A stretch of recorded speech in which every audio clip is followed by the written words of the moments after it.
Savais-tu que Jésus est mort à l'âge de 33 ans et que ta colonne vertébrale, l'axe qui soutient ton corps, est elle aussi composée de 33 vertèbres? Ce n'est pas une coïncidence. Les mêmes années qui ont marqué l'accomplissement de son sacrifice sont inscrites dans la structure même de ton corps. Tu possèdes 12 paires de côtes, comme les 12 apôtres, les 12 tribus d'Israël et les 12 portes de la Jérusalem céleste. Ton corps n'est pas une simple œuvre biologique. C'est une architecture divine, un reflet du Créateur lui-même. Dieu a gravé son empreinte jusque dans tes os. Tu es un temple vivant, un sanctuaire où réside la présence de Dieu. Le nerf vague, en forme de croix, relie ton cerveau, ton cœur et tes entrailles.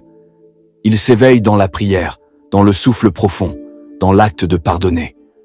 Et quand il s'active, il calme les tempêtes intérieures, comme si le Christ soufflait depuis l'intérieur de ton âme, ramenant la paix et la guérison. Jésus est ressuscité le 3e jour, et selon la science, au 3e jour de jeûne, ton corps se renouvelle. Les cellules anciennes meurent, et de nouvelles naissent. Ton organisme se ressuscite, littéralement. Rien de tout cela n'est dû au hasard. C'est un plan divin, une symphonie céleste à l'intérieur de toi. Ton cœur bat au rythme d'impulsions électriques. Ton cerveau s'illumine quand tu pries. Tes émotions changent la chimie de ton corps. Même tes os portent la mémoire du souffle de vie. Ton corps répond à Dieu.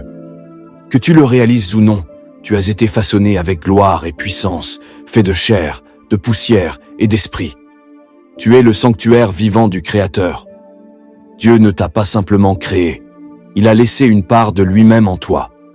Alors ne cherche pas Dieu à 1000 lieues de ton existence. Regarde à l'intérieur. Il n'a jamais quitté ton cœur. Et si tu ressens le besoin d'une parole qui réchauffe ton âme, d'une prière qui redonne vie, d'une lumière dans la nuit, marche avec le Christ, car tout converge vers lui. Tout commence et tout s'achève en Jésus l'amour, le sacrifice, la vérité. Si ton cœur croit que Dieu a laissé son empreinte en toi, écris en commentaire « Dieu vit en moi » et partage cette vidéo pour rappeler à quelqu'un qu'il est, lui aussi, le temple du Dieu vivant.